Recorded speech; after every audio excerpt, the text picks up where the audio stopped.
لله نحمده ونستعينه ونستغفره ونؤمن به ونتوكل عليه ونعوذ بالله من شرور أنفسنا ومن سيئات أعمالنا من يهده الله فلا مضل له ومن يضلله فلا هادي له ونشهد أن لا إله إلا الله وحده لا شريك له ونشهد أن محمدًا عبده ورسوله أما بعد فأعوذ بالله من الشيطان الرجيم بسم الله الرحمن الرحيم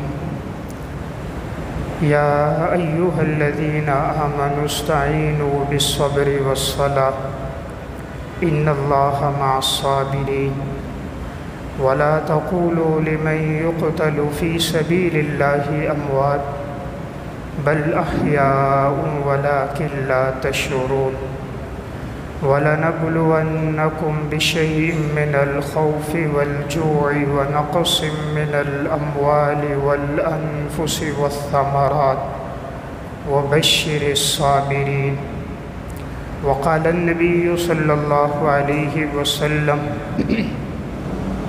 الحسن والحسين سيدا شباب أهل الجنة رواه الترمذي وقال النبي صلى الله عليه وسلم هذان ابناي وابنا ابنتي اللهم إني أحبهما فأحبهما وأحب من يحبهما رواه الترمذي وقال النبي صلى الله عليه وسلم إن الحسن والحسين ہما ریحانتای من الدنیا رواہ الترمذی صدق اللہ العظیم۔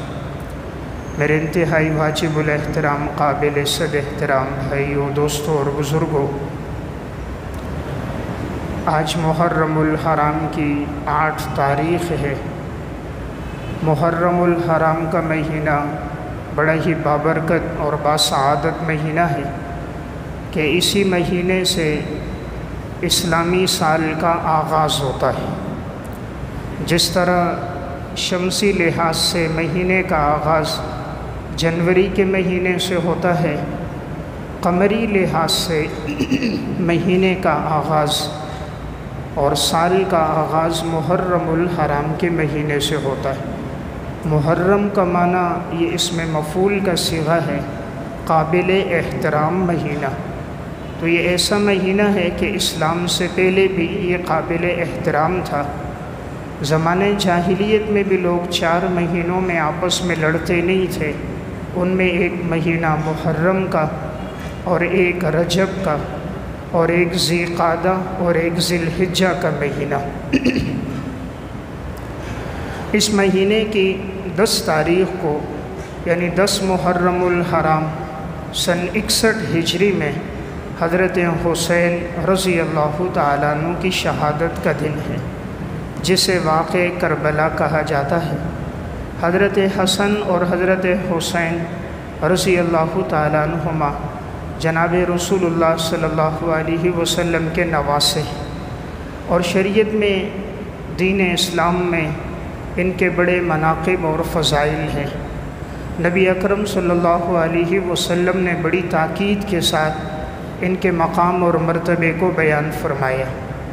سنن ترمذی کی روایت ہے، آپ صلی اللہ علیہ وسلم نے ارشاد فرمایا الحسن والحسین سیدا شباب اہل الجنہ، حسن اور حسین جنت کے نوجوانوں کے سردار ہیں۔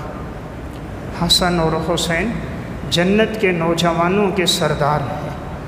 نبی اکرم صلی اللہ علیہ وسلم نے ارشاد فرمایا ہما ابنایا وابنتا ابنتی، یہ دونوں میرے بیٹے ہیں اور یہ دونوں میری بیٹی کے بیٹے ہیں، یعنی حضرت فاطمہ کے صاحبزادے ہیں۔ آپ نے فرمایا اللہم انی احبہما فاحبہما واحب من یحبہما، یا اللہ میں ان دونوں سے محبت کرتا ہوں، حسن اور حسین سے، اے اللہ تو بھی ان سے محبت فرما اور جو ان سے محبت کرے اے اللہ تو ان سے بھی محبت فرما۔ نبی اکرم صلی اللہ علیہ وسلم خطبہ دے رہے تھے، سنن ترمذی کی روایت ہے، حضرت حسن اور حضرت حسین رضی اللہ تعالیٰ عنہما چلتے ہوئے آ رہے تھے۔ اس وقت بچے تھے، سرخ دھاری دار لباس انہوں نے پہنا ہوا تھا۔ جب یہ چلتے ہوئے آتے تھے تو ان کے قدم لڑکھڑاتے تو گر جاتے، پھر چند قدم رکھتے تو بچے تھے دوڑ رہے تھے تو گر جاتے۔ تو رسول اللہ صلی اللہ علیہ وسلم نے اپنا خطبہ چھوڑا اور حضور گئے اور حضرت حسن کو اور حضرت حسین کو اٹھایا اور لا کر اپنے سامنے بیٹھا دیا اور فرمایا، اللہ رب العزت نے سچ فرمایا ہے، انما اموالکم و اولادکم فتنہ، انسان کا مال اور انسان کی اولاد انسان کے لیے بڑی آزمائش کی چیز ہیں کہ میں نے اپنے ان بچوں کو دیکھا، یہ دوڑتے ہوئے آتے تھے اور یہ گر جاتے تھے تو مجھ سے گوارا نہ ہوا، برداشت نہ ہوا، تو میں نے اپنے خطبے کو روک کر اپنے ان دونوں بچوں کو اٹھایا اور اپنے سامنے لا کر بٹھایا۔ اس سے معلوم ہوتا ہے حضرات حسنین کا مقام جناب رسول اللہ صلی اللہ علیہ وسلم کے ہاں کتنا ہے کہ آپ نے خطبہ چھوڑ کر ان دونوں کو اٹھا کر آپ نے اپنے سامنے بیٹھایا۔ نبی اکرم صلی اللہ علیہ وسلم ایک موقع پر، سنن ترمذی کی روایت ہے، آپ نے حضرت فاطمہ سے کہا میرے بچوں کو بلاؤ۔ حضرت حسن اور حسین آئے تو آپ نے فَيَشُمُّهُمَا وَيَزُمُّهُمَا إِلَيْهِ، آپ نے ان کو اپنے قریب کیا اور یوں سونگھنے لگ گئے جیسے انسان اپنی اولاد کو قریب کرتا ہے، اپنے قریب کر کے سونگھتا ہے، اپنے سینے سے لگاتا ہے، چمٹاتا ہے۔ تو آپ نے حسن حسین کو سینے سے لگایا اور یوں چومنے لگ گئے، بوسہ دینے لگ گئے، سونگھنے لگ گئے جیسے انسان اپنی اولاد کے ساتھ چومتا ہے اور بوسہ دیتا ہے۔ تو گویا رسول اللہ صلی اللہ علیہ وسلم کو ان سے بڑی محبت تھی۔ سنن ترمذی کی روایت ہے، حضرت اسامہ بن زید رضی اللہ تعالیٰ عنہ فرماتے ہیں، ایک دفعہ میں نکلا تو میں نے دیکھا آپ صلی اللہ علیہ وسلم نے چادر ڈالی ہوئی ہے اور آپ نے ایک طرف کسی بچے کو اٹھایا اور دوسری طرف بھی کسی بچے کو اٹھایا ہوا ہے اور آپ کے اوپر چادر ہے۔ تو میں پہچان نہ سکا کہ آپ نے کن بچوں کو اٹھایا ہوا ہے۔ تو جب میں حضور کے قریب گیا تو آپ صلی اللہ علیہ وسلم نے چادر ہٹائی تو میں نے دیکھا آپ کے ایک پہلو میں حسن تھے اور دوسرے پہلو میں حسین تھے۔ حضور نے فرمایا یہ دونوں میرے بیٹے ہیں اور میں ان سے محبت کرتا ہوں، یا اللہ جو ان سے محبت کرے تو ان سے بھی محبت فرما۔ تو احادیث مبارکہ میں بڑی تاکید کے ساتھ آپ صلی اللہ علیہ وسلم نے ان کے فضائل کو بیان فرمایا۔ تو اس لیے اہل سنت والجماعت کا نظریہ ہے کہ اہل بیت سے محبت کرنا، ازواج مطہرات سے محبت کرنا، حضرات صحابہ اکرام سے محبت کرنا، حضرت حسن حسین رضی اللہ تعالیٰ عنہ سے محبت رکھنا ہمارے ایمان کا حصہ ہے۔ تو اللہ تعالیٰ نے جو ان کو مقام اور مرتبہ دیا ہے کہ دنیا میں کوئی انسان ان کے مقام کو بعد میں آنے والے لوگوں میں نہیں پہنچ سکتا۔ حضرت حسین رضی اللہ تعالیٰ عنہ کی جو شہادت ہوئی جسے واقعہ کربلا کہا جاتا ہے، اس کا پس منظر یہ تھا، میں بات ذرا تمہید سے عرض کروں گا، بات سمجھنا آسان ہو۔ آپ صلی اللہ علیہ وسلم جب مدینہ تشریف لائے تھے ہجرت کر کے، اس وقت یہود کے 3 قبیلے مدینہ میں آباد تھے۔ ایک قبیلہ بنو قریظہ تھا، ایک بنو نذیر تھا اور ایک بنو قینقاع تھا۔ آپ صلی اللہ علیہ وسلم کا ان کے ساتھ معاہدہ تھا کہ تم ہم سے نہیں لڑو گے، ہم تم سے نہیں لڑیں گے، لیکن اگر باہر سے کوئی دشمن لڑنے آئے تو مل کر مقابلہ کریں گے۔ لیکن یہودیوں میں وفا نہیں ہے، یہ ازل سے اسلام کے دشمن رہے۔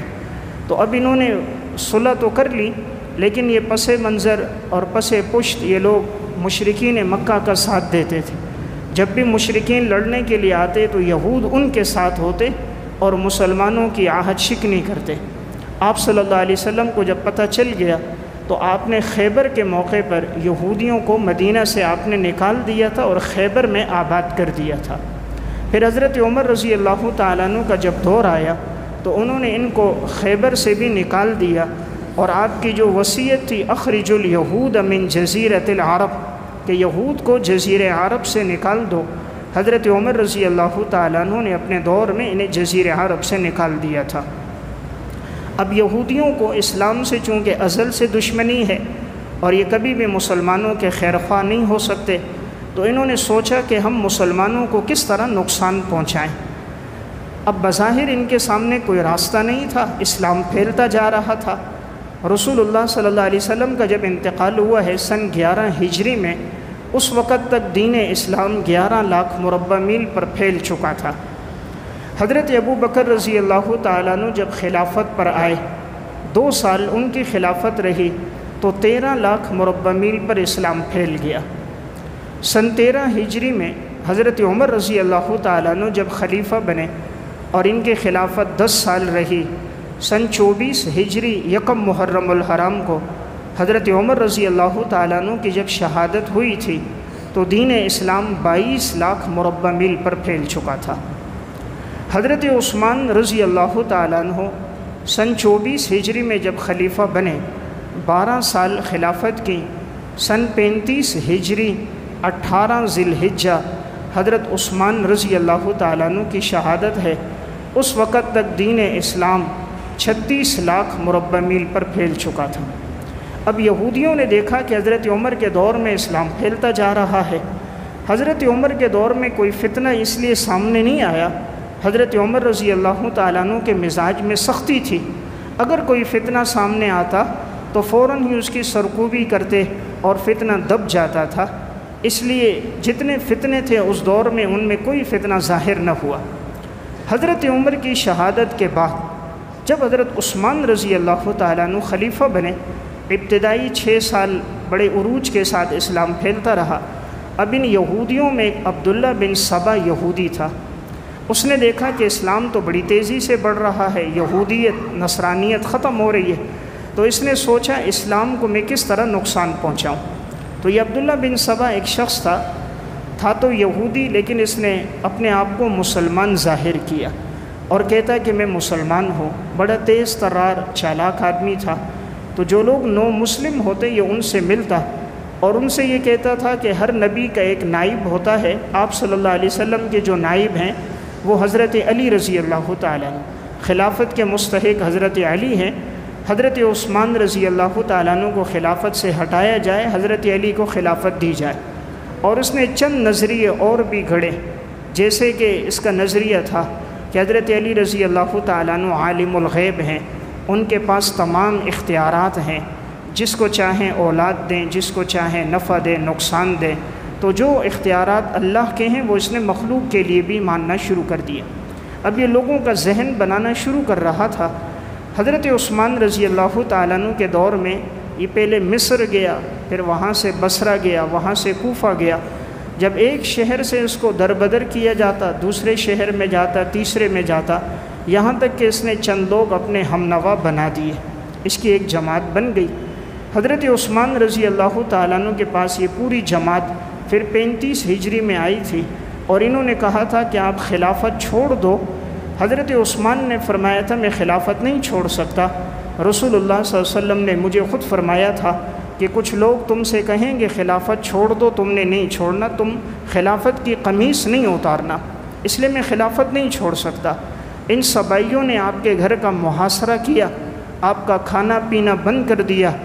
40 دن تک حضرت عثمان رضی اللہ تعالیٰ عنہ کو انہوں نے بھوکا پیاسا رکھا ہے، معمولی غذا کے علاوہ آپ کو کچھ نہیں ملتا تھا۔ اور اس کے بعد ان بدبختوں نے دیوار پھلانگ کرائے اور حضرت عثمان رضی اللہ تعالیٰ عنہ کو 18 ذی الحجہ کو شہید کر دیا۔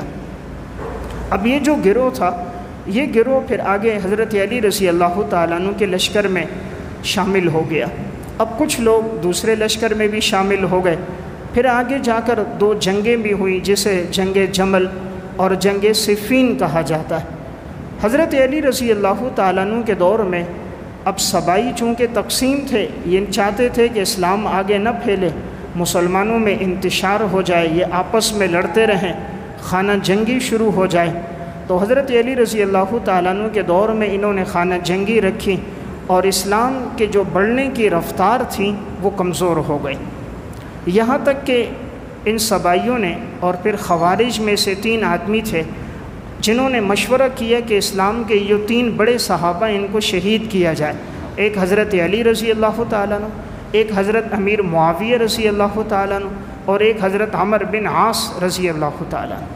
مشورہ تھا کہ فجر کی نماز میں ایک ایک آدمی کو مقرر کیا تھا کہ جہاں سے وہ آئیں گے تم نے حملہ کر کے ان کو شہید کرنا ہے۔ حضرت علی رضی اللہ تعالیٰ عنہ جب نکلے تو عبد الرحمن ابن ملجم بدبخت دروازے کے پیچھے چھپا ہوا تھا، زہر آلود خنجر اس کے پاس تھا۔ حضرت علی رضی اللہ تعالیٰ عنہ پر انہوں نے حملہ کر دیا، حضرت علی زخمی ہو گئے۔ آگے اس کو پکڑ تو لیا گیا، لیکن انہی زخموں میں حضرت علی رضی اللہ تعالیٰ عنہ کی سن 40 ہجری 21 رمضان المبارک کو شہادت ہو گئی۔ اور وہ جو 2 صحابہ تھے، حضرت امیر معاویہ اور حضرت عمر بن عاص رضی اللہ تعالیٰ عنہ، ان میں سے ایک صحابی تو اتفاق سے اس دن نماز کے لیے نہ آ سکے عذر کی وجہ سے، دوسرے صحابی پہ حملہ کرنا چاہا تو وہ پکڑے گئے اور ان کا وار نہ چل سکا۔ اللہ تعالیٰ نے ان 2 صحابہ کی حفاظت فرما دی خوارج کے ہاتھوں سے۔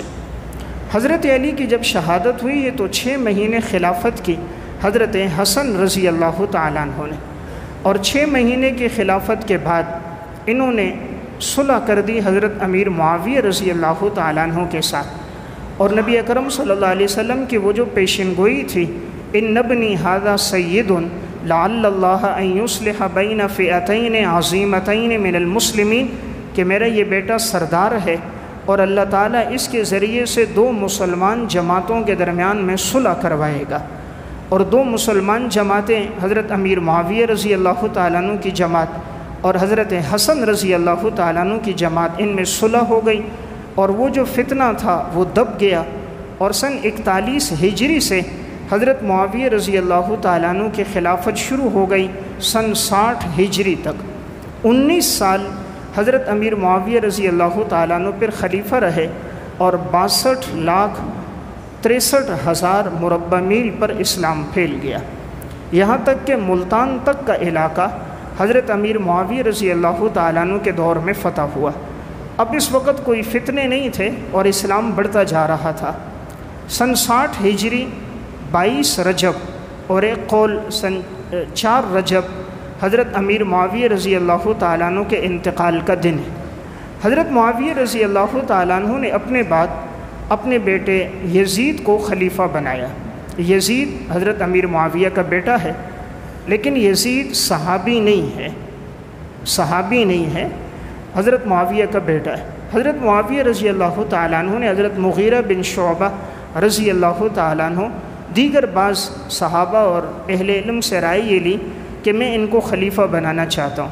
حضرت امیر معاویہ کا مقصد صرف یہ تھا کہ امت میں جو پہلے انتشار ہے وہ انتشار دوبارہ نہ آ جائے، انتشار کو ختم کرنے کے لیے کہ اس وقت بنو امیہ کی حکومت تھی، شام کے سارے لوگ بنو امیہ کے ساتھ تھے، دمشق کے لوگ بنو امیہ کے ساتھ تھے۔ ان کا مقصد تھا کہ اگر میرا بیٹا رہا تو انتشار نہیں ہوگا اور اس طرح فتوحات کا دروازہ آگے کھلا رہے گا۔ اس وقت اگرچہ بڑے بڑے جلیل القدر صحابہ اکرام موجود تھے، جیسے حضرت ابو بکر صدیق کے بیٹے عبد الرحمن بن ابی بکر، حضرت عمر کے صاحبزادے عبداللہ بن عمر، حضرت عباس کے صاحبزادے حضرت عبداللہ بن عباس، حضرت زبیر کے بیٹے عبداللہ بن زبیر، حضرت علی کے صاحبزادے حضرت حسین رضی اللہ تعالیٰ عنہ جلیل القدر صحابہ موجود تھے۔ حضرت معاویہ کا ان کو خلیفہ بنانا افضل لوگوں کی موجودگی میں مفضول کو خلیفہ اس لیے تھا کہ انتشار نہ ہو، فساد نہ ہو۔ اس وقت تک یزید میں کوئی بات ایسی ظاہر نہیں ہوئی تھی کہ جو شرع کے خلاف ہو، تو انہوں نے نیک نیتی سے بنایا تھا، مستقبل کا علم تو انہیں تھا نہیں۔ وہ یہ سمجھے کہ انتشار نہیں ہوگا، اس لیے انہوں نے خطبے میں بھی کہا کہ یا اللہ میرا مقصد اس کو بنانے کا ہے کہ امت میں انتشار نہ ہو، لیکن اگر یہ اس کا اہل نہیں ہے تو خلافت سے پہلے اس کو موت آ جائے اور یہ چلا جائے۔ حضرت معاویہ نے صرف اس لیے بنایا کہ انتشار نہ ہو، بعد کے حالات کا علم ان کے سامنے نہیں تھا، اور اس وقت تک کوئی بات ان میں ایسی نہیں تھی جو شرع کے برخلاف ہو۔ حضرت معاویہ نے ان کو اپنا نائب بنا دیا۔ حضرت معاویہ کے بعد 4 سال یزید کی خلافت رہی ہے، اس کے بعد یزید کا انتقال ہوا ہے سن 64 ہجری میں۔ یزید نے اب لوگوں سے بیعت لینے کے لیے سب کو حکم لکھا کہ میرے لیے بیعت لو۔ اس وقت مدینہ کے اندر جو گورنر تھے وہ تھے ولید بن عتبہ، اور جو کوفہ کے گورنر تھے وہ نعمان بن بشیر رضی اللہ تعالیٰ عنہ تھے، وہ صحابی تھے۔ ولید بن عتبہ نرم مزاج کے تھے، تو اس نے ان سے کہا کہ تم ان بڑے بڑے صحابہ سے خصوصاً بیعت لے لو، کہ میرے حق میں بیعت لو کہ وہ میرے لیے بیعت کریں کہ میں خلیفہ ہوں۔ ولید بن عتبہ نے عبداللہ بن زبیر کو بلایا، حضرت حسین کو بلایا کہ اس طرح حکم ہے کہ آپ بیعت کرو۔ انہوں نے کہا کہ ہم سوچ کر جواب دیں گے۔ یہ دونوں حضرات چلے گئے، انہوں نے بیعت نہیں کی۔ عبداللہ ابن عمر نے حالات دیکھے کہ لوگ بیعت کر رہے ہیں، تو انہوں نے چاہا کہ انتشار نہ ہو، کہ لوگوں نے اگر بیعت کر لی تو انہوں نے بھی پھر بیعت کر لی تھی۔ لیکن یہ جو دو بڑے صحابہ ہیں، ایک صدیق اکبر کے نواسے عبداللہ بن زبیر، ایک حضرت نبی اکرم صلی اللہ علیہ وسلم کے نواسے حضرت حسین، ان دونوں نے بیعت نہیں کی، اور رات کے وقت یہ دونوں مدینہ سے نکلے اور مکہ آ گئے، دونوں مکہ آ گئے۔ اب مکہ کے اندر ان دنوں میں حج کے ایام شروع ہونے والے تھے، تو حج کے ایام شروع ہو رہے ہیں، قافلوں کا آنا جانا شروع ہو گیا۔ ادھر یزید کو پتہ چلا کہ انہوں نے بیعت نہیں کی، تو یزید نے اس وقت گورنر تبدیل کر دیا، اور اس نے عمر بن سعید الاشدق، یہ ایک نہایت فاسق آدمی تھا، اس کو گورنر بنا دیا کہ تم سختی کرو اور ان سے میرے لیے بیعت لو۔ وہ ان کے پاس گئے، ان سے کہا، ان دونوں حضرات نے بیعت نہیں کی۔ اب مکہ میں خلافت عبداللہ بن زبیر رضی اللہ تعالیٰ عنہ کی تھی، حضرت حسین رضی اللہ تعالیٰ عنہ مکہ میں تھے۔ اب کوفہ سے ان لوگوں نے خطوط لکھنا شروع کر دیے۔ جب دیکھا کہ حضرت حسین نے بیعت نہیں کی تو ان کے خطوط آنا شروع ہو گئے، خصوصاً حج کے ایام میں بڑی کثرت کے ساتھ خطوط آئے کہ پھل پک چکے ہیں، نوجوان آپ کے انتظار میں ہیں، اور بچے چاہتے ہیں کہ ہم آپ کو دیکھیں، اس لیے آپ جلدی سے کوفہ آ جائیں۔ اور یہ اتنی تعداد میں خطوط آئے کہ ایک قول کے مطابق 1800 خطوط تھے، بوریوں میں بھر بھر کے خطوط آتے رہے۔ حضرت حسین نے دیکھا جب خطوط اتنی کثرت سے تو وہ سمجھے شاید واقعی ان لوگوں کو مجھ سے محبت ہے، مجھے بلانا چاہ رہے، تو حضرت حسین رضی اللہ تعالیٰ عنہ نے جانے کا ارادہ کیا۔ عبداللہ بن عباس کے پاس آئے، انہوں نے مشورہ دیا کہ آپ مت جاؤ، اس لیے کہ یہ لوگ وفادار نہیں ہیں۔ آپ سے پہلے آپ کے والد حضرت علی رضی اللہ تعالیٰ عنہ کے ساتھ بھی انہوں نے بے وفائی کی، یہاں تک کہ ان کی شہادت ہوئی۔ آپ کے بھائی حضرت حسن پر بھی انہوں نے زہر آلود تیر چلایا، بے وفائی کی، تو یہ وفادار نہیں ہیں، آپ مت جاؤ۔ حضرت حسین رضی اللہ تعالیٰ عنہ نے فرمایا، انہوں نے مجھے اتنی کثرت سے خطوط لکھے ہیں، پھر فرمایا کہ میں اس لیے جا رہا ہوں کہیں ایسا نہ ہو میری وجہ سے یہاں مکہ میں یا مدینہ میں خون خرابہ ہو اور حرمین کا تقدس پامال ہو، تو اگر میری کہیں اور شہادت ہو جائے تو وہ بہتر ہے اس سے کہ حرمین کے اندر خون بہہ جائے۔ حضرت حسین رضی اللہ تعالیٰ عنہ نے حالات کے جائزے کے لیے مسلم بن عقیل کو، جو ان کے چچا زاد تھے، ان کو بھیجا کہ تم جا کر حالات دیکھو کہ وہاں کے لوگوں کو واقعی محبت ہے یا نہیں ہے۔ مسلم بن عقیل یہاں سے چلے کوفہ پہنچے۔ اس وقت کوفہ میں چونکہ گورنر نعمان بن بشیر رضی اللہ تعالیٰ عنہ تھے، وہ صحابی تھے، وہ نرم مزاج تھے، اہل بیت سے بڑی محبت کرنے والے تھے، تو جب یہ پہنچے تو لوگوں نے ان کے ہاتھ پر بیعت کی، بڑی کثرت سے لوگ ان کے ہاتھ پر بیعت کر لی۔ تو انہوں نے خط لکھا کہ حالات ٹھیک ہیں، حضرت حسین سے فرمایا آپ آنا چاہتے ہو تو آ جاؤ، اس لیے کہ لوگ بیعت کر رہے تھے، ظاہر میں کوئی ایسی بات نہیں تھی۔ اب جب یہ خط وہاں سے روانہ ہوا تو خط کے پہنچتے پہنچتے تقریباً 2.5 سے 3 ہفتے لگ گئے۔ اب یہ خط یہاں پہنچا حضرت حسین رضی اللہ تعالیٰ عنہ، تو اس وقت سن 60 ہجری تھی، ذی الحجہ کا مہینہ تھا، تو 4 ذی الحجہ اور بعض کا قول ہے 8 ذی الحجہ حضرت حسین اپنے اہل بیت کے ساتھ، بچوں کے ساتھ، بچیوں کے ساتھ، گھر والوں کے ساتھ، حضرت حسن کی اولاد، مسلم بن عقیل کی اولاد، ان کو ساتھ لے کر نکلے۔ تقریباً یہ 72 افراد تھے۔ تو چونکہ خط میں تھا کہ موسم اچھا ہے، وہاں کے لوگوں کی آپ سے محبتیں، ہر ایک چاہ رہا ہے کہ آپ آ جاؤ، تو حضرت حسین یہاں اس ارادے سے چلے گئے۔ ادھر جیسے ہی یزید کو پتہ چلا کہ مسلم بن عقیل کے ہاتھ پر اتنے لوگوں نے بیعت کی ہے، تو یزید نے فوراً ہی گورنر کو تبدیل کر دیا۔ جو صحابی رسول گورنر تھا نعمان بن بشیر، ان کو ہٹا کر عبید اللہ بن زیاد کو گورنر بنا دیا۔ یہ پہلے بصرہ کا تھا، اس کو کوفہ کا بھی گورنر بنا دیا۔ عبید اللہ بن زیاد ایک فاسق آدمی گزرا ہے اور یہ بڑا سخت دل تھا، اور اہل بیت کے لیے اس کے دل میں کوئی تعظیم اور محبت نہیں تھی۔ تو یہ جیسے ہی کوفہ میں آیا، اس نے نقاب کیا ہوا تھا، داخل ہوا، نقاب اتارا اور اس نے وہ پروانہ دکھایا کہ مجھے گورنر بنا دیا گیا، اب جس نے ان کا ساتھ دیا تو میں اس کو قتل کروں گا۔ یزید نے خط میں ان کو کہا تھا کہ جو بھی ان کا ساتھ دے تم ان کو پکڑو، جیل میں ڈالو، باز نہ آئے تو سختی سے نمٹو اور قتل کر دو۔ نعمان بن بشیر صحابی کو ہٹایا تو یزید کی بڑی غلطی تھی کہ صحابی رسول کو اس نے گورنری سے ہٹا کر اور ایک فاسق آدمی کو اس نے گورنر بنا دیا۔ عبید اللہ بن زیاد نے اب مسلم بن عقیل کی گرفتاری کے لیے کہا۔ مسلم بن عقیل ہانی بن عروہ کے ہاں ٹھہرے۔ یہ نیک صالح انسان تھا، اس نے اس وجہ سے کہ یہ اہل بیت میں سے ہیں تو انہوں نے ان کو اپنے گھر ٹھہرایا۔ عبید اللہ بن زیاد نے کہا کہ جس کے پاس بھی ہوگا میں اس کو قتل کروں گا، تو عبید اللہ نے ہانی بن عروہ کو گرفتار کیا۔ مسلم بن عقیل ان کی مدد کے لیے اپنے ساتھ لشکر لے کر گئے۔ اس وقت تقریباً 4000 لوگ ان کے ساتھ تھے۔ عبید اللہ بن زیاد جب اپنے محل کے اوپر چڑھا تو اس نے اوپر سے کہا میں تم سب لوگوں کو پہچانتا ہوں، جنہوں نے ان کا ساتھ دیا میں ایک ایک کر کے بعد میں قتل کر دوں گا۔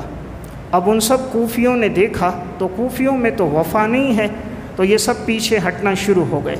کہاں شروع میں 18,000، پھر 12,000، پھر 4,000، اور رفتہ رفتہ صرف 4 آدمی ساتھ رہ گئے۔ اور جب اس کی دھمکیاں سنی اور اس کے مزاج کی شدت تو ان 4 نے بھی ساتھ چھوڑ دیا۔ اب مسلم بن عقیل اکیلے رہ گئے۔ اب یہ گلیوں میں ہوتے تھے، کہیں رات کا وقت تھا کہ مجھے کہیں پناہ مل جائے تاکہ میں یہاں ٹھہروں اور خط لکھوں حضرت حسین کو کہ آپ مت آؤ۔ اب حضرت حسین کو پہلا والا خط پہنچ چکا تھا کہ حالات سازگار ہیں، آپ آ جاؤ، تو حضرت حسین اپنے بچوں کو لے کر وہاں سے نکل چکے تھے۔ اب جب یہ مدینہ وہاں کی گلیوں میں اکیلے تھے مسلم بن عقیل، تو ایک عورت نے ان کو اپنے پاس ٹھہرایا، لیکن اس عورت کا جو بیٹا تھا وہ محمد بن اشعث سے تعلقات رکھتا تھا۔ محمد بن اشعث عبید اللہ بن زیاد کا خاص بندہ تھا۔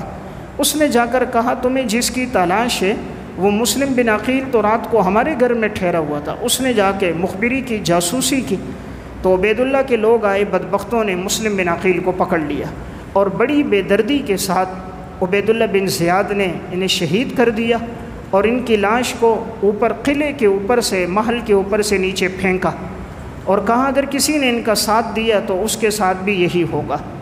تو کل تک جو کوفی 18,000 تھے، 12,000 تھے، اب سب نے ساتھ چھوڑ دیا۔ اب یہاں سے حضرت حسین تو نکل چکے ہیں پہلے خط کی بنیاد پر کہ حالات ٹھیک ہیں۔ جب حضرت حسین وہاں تک پہنچے جس جگہ کا نام کربلا ہے، وہاں پہنچے اور انہیں اطلاع ملی کہ مسلم بن عقیل تو شہید ہو گئے۔ اب انہوں نے سوچا کہ واپس جائیں یا آگے جائیں، چونکہ ہتھیار ساتھ پاس نہیں تھے، لڑنے کے ارادے سے تو یہ حضرات آئے نہیں تھے، لڑنا مقصود ہی نہیں تھا۔ اگر لڑنا چاہتے تو بچیوں کو، گھر والیوں کو، عورتوں کو ساتھ نہ لاتے۔ وہ تو اس لیے لائے تھے کہ ان کوفہ والوں نے خطوط لکھے تھے اور انہوں نے بلایا تھا۔ تو حضرت حسین جو وہاں سے نکلے ہیں سن 60 ہجری 4 ذی الحجہ، یہاں جب پہنچے ہیں تو 4 محرم ہے، اور بعض کا قول ہے 7 محرم تھے۔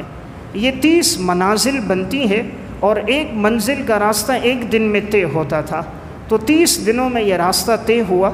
جب اس جگہ پر پہنچ گئے اور حضرت حسین کو پتہ چل گیا مسلم بن عقیل شہید ہو گئے، اب انہوں نے چاہا کہ واپس لوٹ جائیں۔ تو مسلم بن عقیل کے جو بھائی تھے اور ان کے بھتیجے تھے، انہوں نے کہا نہیں ہم بدلہ لیں گے، انہوں نے ہمارے بھائی کو بڑی بے دردی سے شہید کیا، بغیر بدلہ لیے ہم واپس نہیں جائیں گے۔ حضرت حسین رضی اللہ تعالیٰ عنہ نے فرمایا اگر آپ لوگ بدلہ لوگے تو میں بھی بدلہ لوں گا۔ اب حضرت حسین ان کے ساتھ چلے۔ عبید اللہ بن زیاد چونکہ میں نے عرض کیا ایک فاسق فاجر انسان تھا، اس نے حر بن یزید تمیمی کو 1000 کا لشکر دیا کہ ان کو آگے بڑھنے نہیں دو اور ان کا مقابلہ کرو، اور پیچھے سے عمر بن سعد کو 4000 کا لشکر دیا۔ اب یہ لشکر وہاں سے نکل کر آ گئے۔ عمر بن سعد چاہتے تھے کسی طرح جنگ نہ ہو، آپس میں نباہ ہو جائے، لیکن عبید اللہ بن زیاد فاسق تھا، یہ چاہتا تھا میرے ہاتھ پر بیعت ہو۔ جب وہ ان کا پورا لشکر سامنے آ گیا، اب کہاں 4000 افراد، کہاں 1000، اور کہاں صرف 72 آدمی کہ جن کے پاس اس وقت اسلحہ اور ہتھیار بھی ساتھ نہیں۔ حضرت حسین رضی اللہ تعالیٰ عنہ نے وہاں خطبہ دیا، اور جتنے خطوط تھے وہ بوریاں کھولیں اور سارے خطوط نکالے، اور ایک ایک کر کے وہ خطوط پڑھے، کہا فلاں نے مجھے خط لکھا، فلاں نے خط لکھا، فلاں نے خط لکھا، تم لوگوں نے مجھے بلایا تھا کہ حالات سازگار ہیں، آؤ، میں تو تمہارے خطوط پر آیا، تمہاری دعوت پر آیا، اب تم لوگ مجھ سے لڑنے کے لیے تیار ہو گئے۔ اگر تمہیں لڑنا تھا تو تم مجھے پہلے بتا دیتے، میں اپنے بچوں کو، گھر والوں کو ساتھ نہ لاتا۔ پھر حضرت حسین رضی اللہ تعالیٰ عنہ نے 3 باتیں ان کے سامنے رکھیں، یہ شیعہ سنی دونوں کتابوں میں یہ بات ہے، 3 باتیں رکھیں، یا تو نمبر 1 مجھے یزید کے پاس جانے دو، میں خود اس سے اپنا معاملہ طے کروں گا، یا نمبر 2 مجھے واپس لوٹنے دو، میں مدینہ واپس اپنے بچوں کے ساتھ لوٹ جاتا ہوں، اور یہ نمبر 3 مجھے کسی اسلامی سرحد پہ جانے دو، میں کفار سے لڑوں، جہاد کروں، تم تو اپنے آپ کو مسلمان کہتے ہو، تو میں نہیں چاہتا کسی مسلمان سے میں لڑوں۔ اب جب یہ باتیں عمر بن سعد نے سنی، وہ چاہتے تھے کہ بات صلح کی طرف جائے، لیکن ایک بدبخت تھا عمر بن ذوالجوشن، جو عبید اللہ بن زیاد کا نائب تھا، اور عبید اللہ اسی کے مشورے سے سب کچھ کرتا تھا، اس نے چاہا کہ یہ صلح کسی طرح نہ ہو۔ حر بن یزید نے بھی کہا کہ اگر یہ باتیں کوئی غیر مسلم کرتا تم اس کی بات مان لیتے، جب یہ تینوں باتیں حضرت حسین نے کہی ہیں تم ان کو مان لو، لیکن وہ لوگ ماننے پر پکے نہ ہوئے۔ تو اسی وقت حر بن یزید نے کہا اگر تم ان کے ساتھ لڑو گے، تو وہ گھوڑے پر بیٹھے حضرت حسین کے لشکر کی طرف آ گئے، فرمایا میں حضرت حسین کے ساتھ ہوں۔ اس موقع پر عبید اللہ بن زیاد کے لشکر سے ہٹ کر حضرت حسین رضی اللہ تعالیٰ عنہ کے لشکر میں حر بن یزید تمیمی شامل ہو گئے۔ عبید اللہ بن زیاد کو پتہ چلا، اس نے تینوں باتیں نہ مانی، اس نے ایک بات کی کہ حضرت حسین سے کہو میرے ہاتھ پر بیعت کرے، اور میرے ہاتھ پر بیعت کرے، جتنے ہیں یہ سب میرے پاس آئیں گے، یعنی مقصد تھا معاذ اللہ یہ قیدی بن کر آئیں اور میری امارت کو تسلیم کریں، میری گورنری کو تسلیم کریں، میرے ہاتھ پر بیعت کریں۔ حضرت حسین نے فرمایا تھا میں ابن مرجانہ کے ہاتھ پر بیعت نہیں کر سکتا، اور حضرت حسین کی بات ٹھیک تھی، کہاں عبید اللہ بن زیاد جیسا فاسق اور لعین انسان، اور کہاں حضرت حسین جو سیدہ شباب اہل الجنہ، جنت کے نوجوانوں کے سردار، وہ کیسے ایک فاسق فاجر آدمی کے ہاتھ پر بیعت کر لے؟ فرمایا میں یہ نہیں کر سکتا۔ تو اس نے عمر بن سعد سے کہا اگر یہ لوگ بیعت نہ کریں ان کا پانی بند کر دو۔ اب جہاں سے پانی آنا تھا تو وہاں پر انہوں نے سب اپنے سپاہی کھڑے کر دیے، 4000 کا لشکر تھا، تو کہیں سے پانی نہیں آنے دیتے تھے، انہوں نے ان کا پانی بند کر دیا، کھانا بند کر دیا۔ اب ان کے پاس جو کھانا تھا وہ تو ختم ہو گیا، اس لیے کہ میں نے عرض کیا 1 مہینے کا سفر طے کر کے آئے ہیں، 4 ذی الحجہ سے لے کر 4 محرم تک جو کوئی توشہ تھا وہ تو تقریباً ختم ہو گیا، جو کوئی پانی تھا وہ بھی ختم ہو گیا۔ اب ان ظالموں نے پانی بھی بند کر دیا، کوئی پانی لاتا یہ تیر مار کے مٹکا توڑ دیتے تو پانی پہنچنے نہیں دیتے تھے۔ اب ان کوفیوں نے دیکھا حضرت حسین کے پاس خطوط ہے، اور اگر یہ خطوط یزید تک پہنچ گئے، یزید تو ہمیں نہیں چھوڑے گا کہ تم نے خطوط لکھ کر بلایا ہے، تو یہ چاہتے تھے کسی طرح یہ خطوط بھی جل جائیں اور معاذ اللہ حضرت حسین بھی شہید ہو جائیں، تاکہ یزید اور عبید اللہ کے سامنے ہمارے نام نہ پہنچیں کہ کنہوں نے ان کو بلایا۔ اب یہ جو 4000 کا لشکر تھا، حضرت حسین نے خطبہ دیا پھر ان کے سامنے، اور ان کو دعوت دی کہ ہم اس مقصد کے لیے نہیں آئے، ہم نہیں چاہتے کہ خون خرابہ ہو، لیکن عمر بن ذوالجوشن بدبخت نے ایک سے کہا، انہوں نے سب سے پہلا تیر مارا۔ حضرت حسین رضی اللہ تعالیٰ نے جبہ پہنا ہوا تھا، یہ تفصیلات البدایہ والنہایہ میں، تو جیسے اس نے تیر مارا حضرت حسین کے جبے میں پیچھے کمر میں تیر لگا، لیکن معمولی زخم ہوا، زیادہ نہیں ہوا۔ تو اس نے پھر ذوالجوشن نے کہا کہ حملہ کر دو۔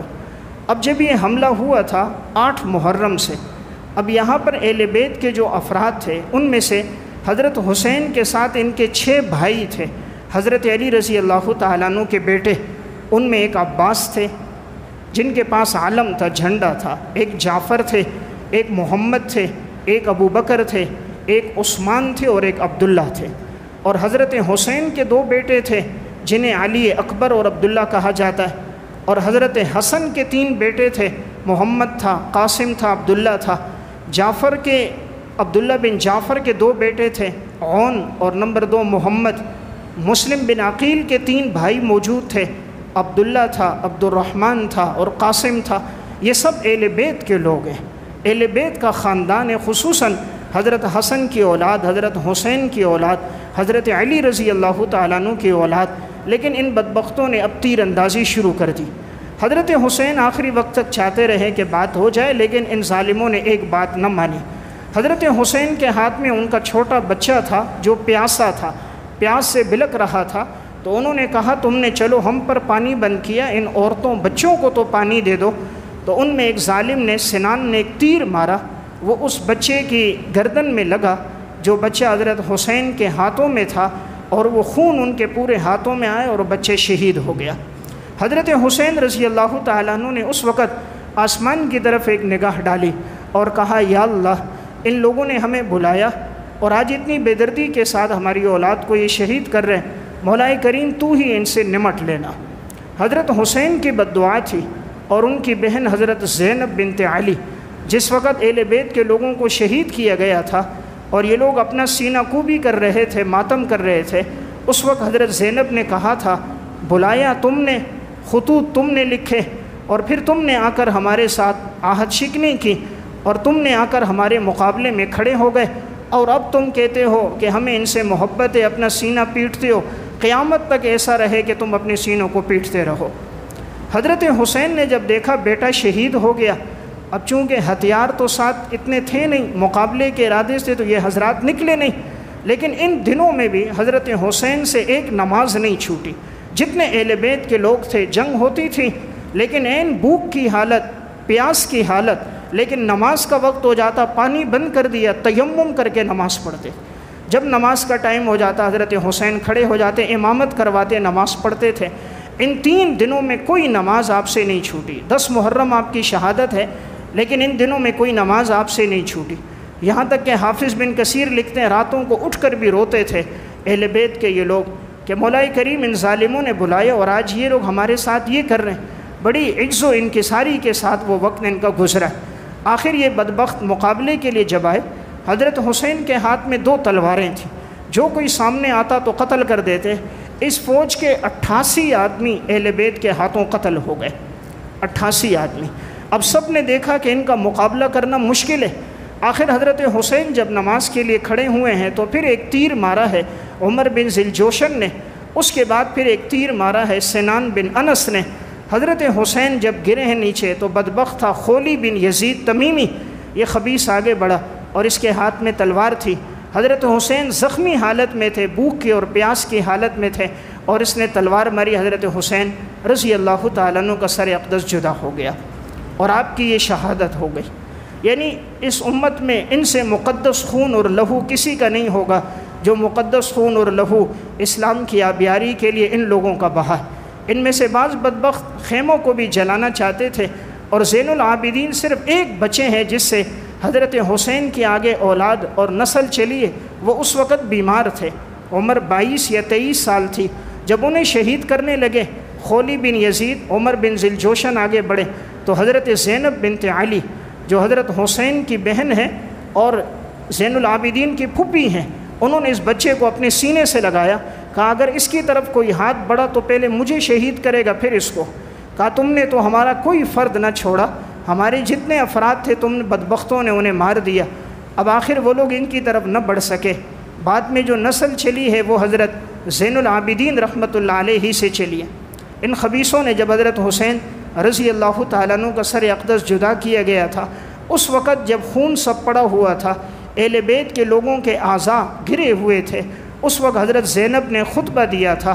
حضرت زینب حضرت علی کی بیٹی، حضرت حسین کی بہن، فرمایا تھا یا محمد یا محمد ھذا حسین العرا مزمل الاعضاء، صبایا کو بنایا کہ اے حسین، اے محمد صلی اللہ علیہ وسلم، آج تو دیکھ یہ حسین ہے جو ایک چٹیل میدان میں پڑے ہوئے ہیں اور ان کے اعضاء کے ٹکڑے کر دیے گئے اور ان کا جسم خون آلود ہے اور ان کی بیٹیوں کو قیدی بنا دیا گیا اور ان کی اولادوں کے آج اعضاء کاٹ دیے گئے، اے محمد تجھے خبر پہنچ جائے، یعنی تیری امت کے ان بدبختوں نے ہمارے ساتھ یہ سلوک کیا۔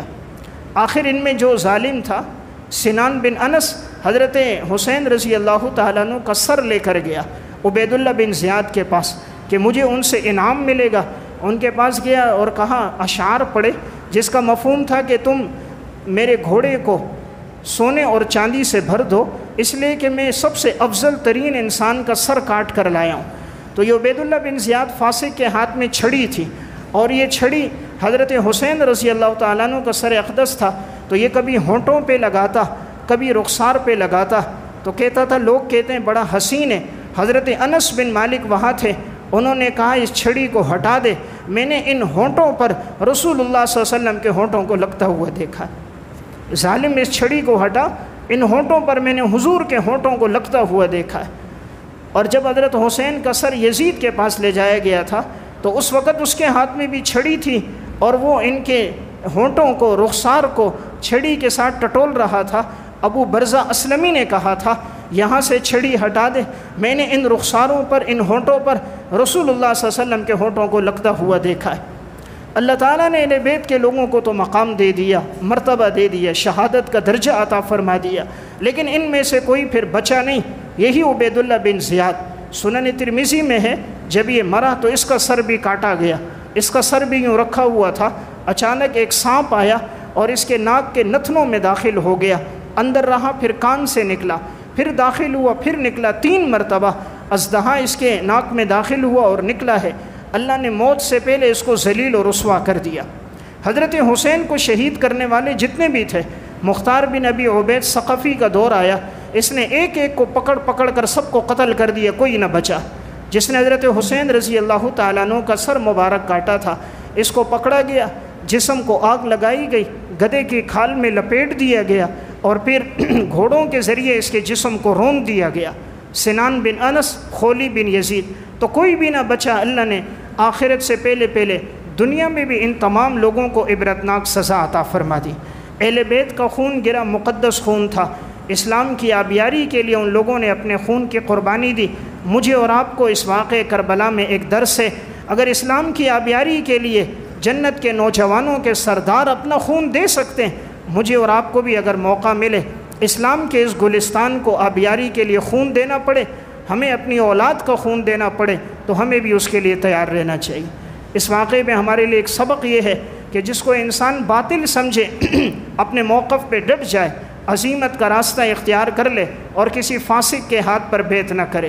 تو اسی طرح حضرت حسین نے بھی عبید اللہ بن زیاد ایک فاسق آدمی کے ہاتھ پر بیعت نہیں کی، تو ان کے مقابلے میں یزید نے جو کیا اس نے بدبختی کی، گورنر اس نے تبدیل کیا، اس کے دور میں واقع ہررا ہوا، بیت اللہ پر چڑھائی اس نے کی، اس لیے یزید ایک فاسق، فاجر اور پلیت انسان تھا۔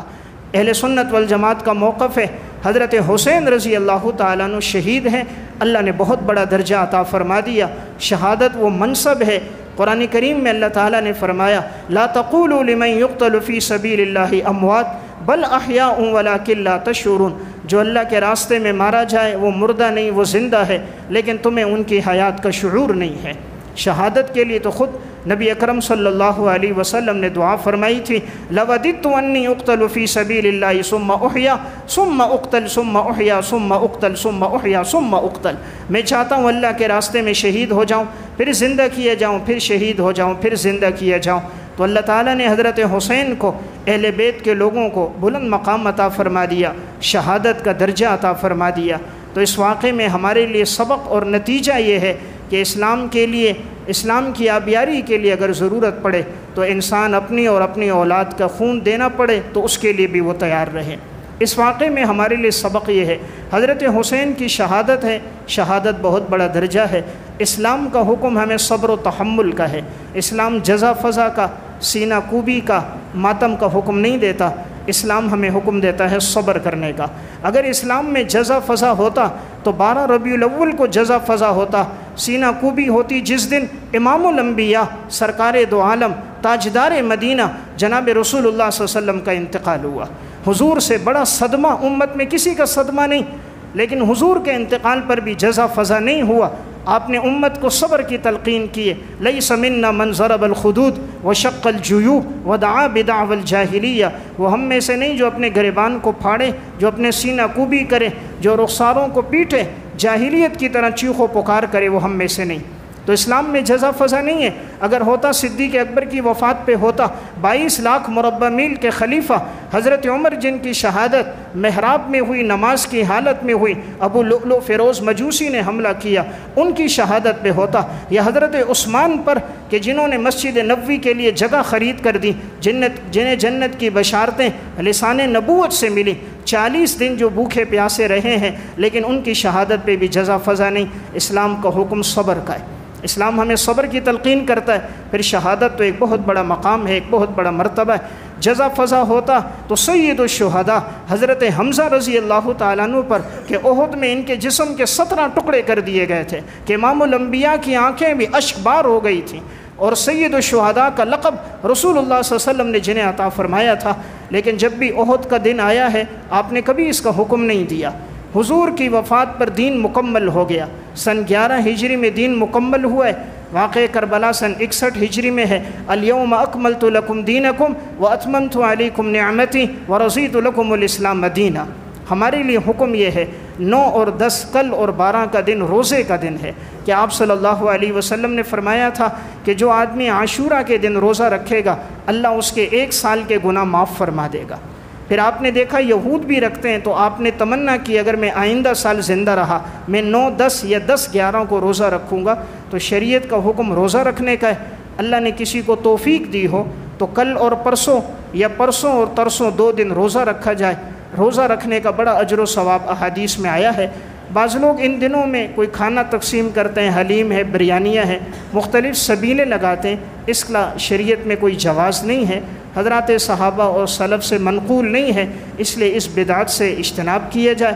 ممکن ہو تو آدمی ان دنوں میں روزہ رکھے، صبر کرے، ان حضرات کے مقام اور مرتبے کی بلندی کے لیے دعا کرے، اور اپنے لیے بھی ہماری دعا ہو کہ اللہ تعالی ہمیں بھی سعادت کی زندگی عطا فرمائے، اور جب اسلام کی آبیاری کے لیے ہماری اولاد کی جان دینے کی، خون دینے کی باری ہو تو اللہ ہمیں بھی توفیق عطا فرمائے اور شہادت کا درجہ عطا فرمائے۔